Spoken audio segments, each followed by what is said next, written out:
Hello everyone, Radhe Radhe सभी को। कैसे हैं आप सब? आशा करती हूँ आप सभी स्वस्थ होंगे, मस्त होंगे। मैं भी बढ़िया हूँ।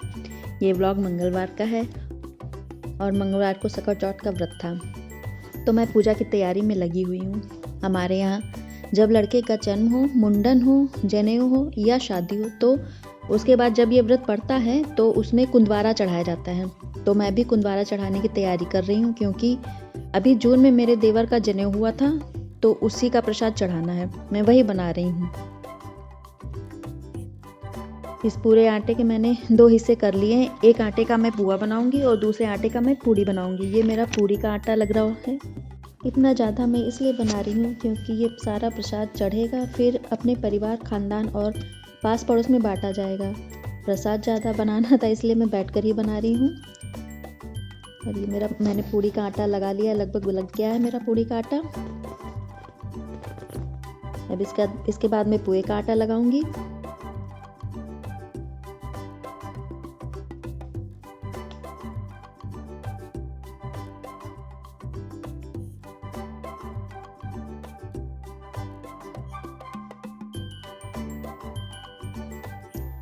पुए के आटे में मैंने मोयन डाल दिया है। अब इसके बाद मैंने नारियल का बुरादा, पीसी इलायची और बारीक कटा हुआ काजू बादाम भी काट कर डाल दिया है। इसको डालने से पुए बहुत स्वादिष्ट बनेंगे। अगर घर के लिए बनाना होता तो मैं सिंपल ही बना लेती, लेकिन ये मुझे बांटने थे तो मैंने इसमें इतना मटेरियल डाल दिया है। फिर इसको दूध से मैंने गूंथ लिया है।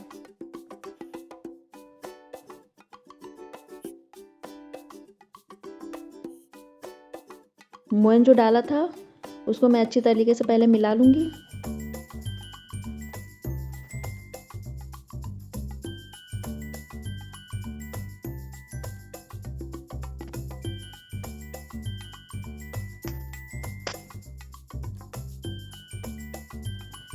और दूध में मैंने चीनी घोल ली थी पहले से ही।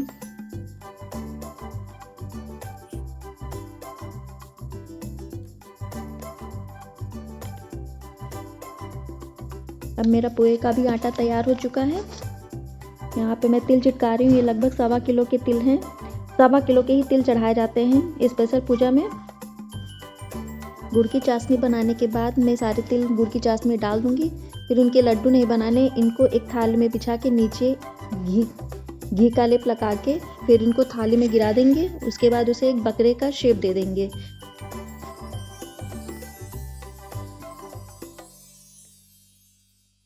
ऐसा कहा जाता है कि तिल का बकरा काटना।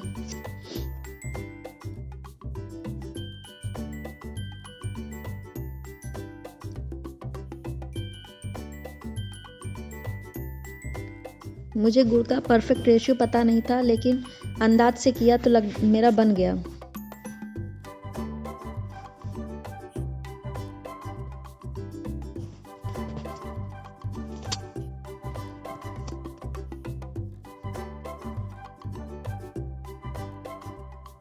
तिल को डालने के बाद अच्छे से मिला देंगे।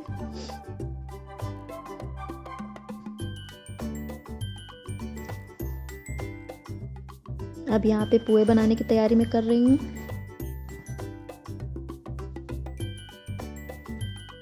सबसे पहले एक छोटी सी पूड़ी गणेश जी के नाम की निकाली जाती है, तो सबसे पहले मैं वही डालूंगी। पता है, जब 2 लोग होते हैं तो काम जल्दी हो जाता है और आसानी से हो जाता है। अकेले ही बनाना था तो मैं लगभग 12 बजे बैठी थी बनाने। 4 बजे तक मैं बना पाई, ये सारा काम कर पाई थी। और बुलाती भी किसको? सभी लोग अपने अपने घर में पूजा कर रहे होंगे आज की व्रत की।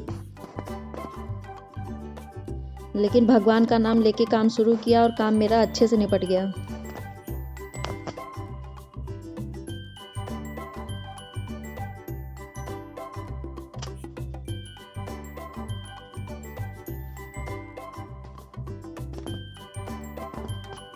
पहले मैंने आधे से ज़्यादा पुए बेल के डाल लिए थे, फिर उसके बाद मैं बनाती रही। जब किसी पूजा के लिए हमें पूड़ी बनानी होती है तो हमें सर पे पल्लू जरूर रख लेना चाहिए। ये शुभ माना जाता है। और सबसे पहले गणेश जी के नाम की पूड़ी निकालनी चाहिए।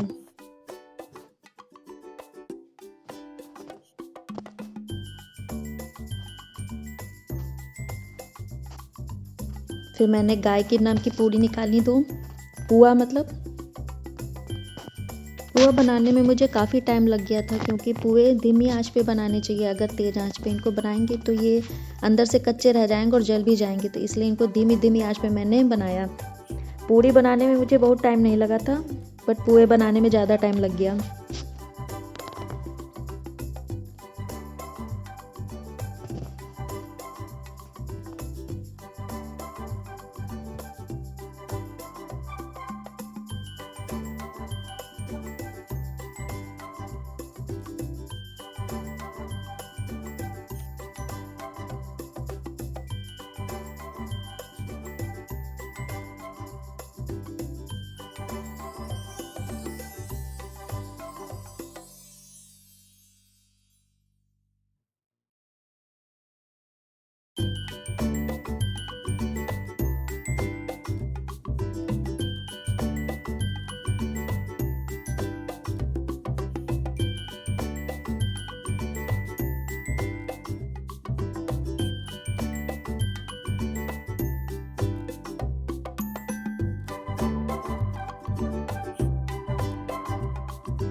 अब शाम हो चुकी है, लगभग बज चुके हैं 6। मैंने पूजा की तैयारी कर ही ली है। मैं यहाँ पे चौक डाल रही हूँ।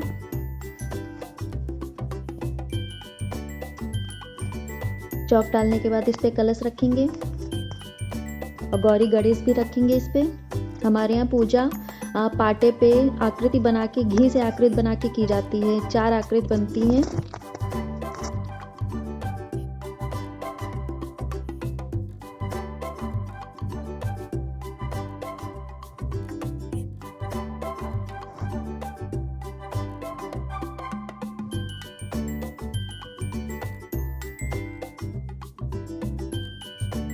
चौक जब भी डालें तो एक लाइन की ना डालें, उसको ज़रूर दोहरा दें।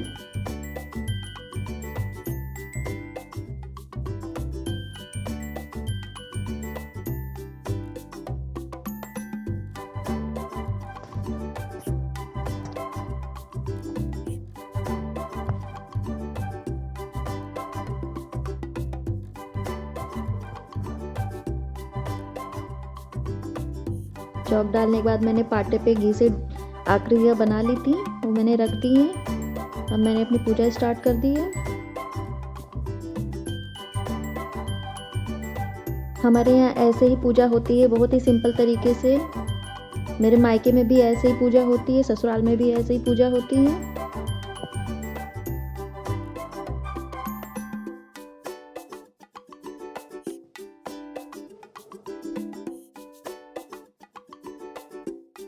जो कुछ भी मैंने बनाया था वो सब मैं चढ़ा दूंगी। प्रसाद चढ़ाने के बाद कथा कही जाती है। मैंने कथा कही थी, और कथा तो आप सभी लोगों को पता ही होगी, देवरानी जेठानी वाली। वो तो बहुत फेमस कथा है और लगभग 4 कथा कही जाती हैं इसमें। और जो थाली में तिल का बकरा बनाया हुआ है उसको बेटे काटते हैं, तो मैंने अपने बेटे को आवाज़ दे रखी थी कि टाइम पे आ जाना यहाँ पे बकरा काटने के लिए। तो बार बार आके मुझसे यही पूछा था कि कितना टाइम है, मुझे कब आना है, नहीं तो मैं जा रहा हूँ। तो मैंने कहा नहीं, बैठे रहो यहीं पे, अभी बस टाइम लग रहा है। मैंने सब चढ़ा दिया है।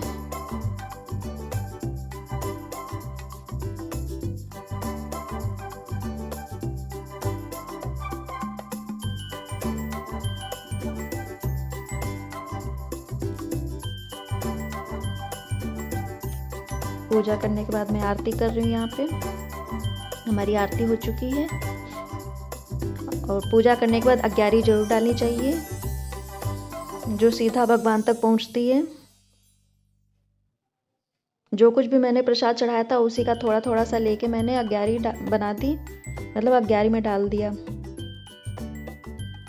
पूजा हो जाने के बाद मैंने गौरी माता का सुहाग लिया, फिर दोनों बच्चों के टीका लगाया, और इस तरीके से हमारी कथा संपन्न हो गई।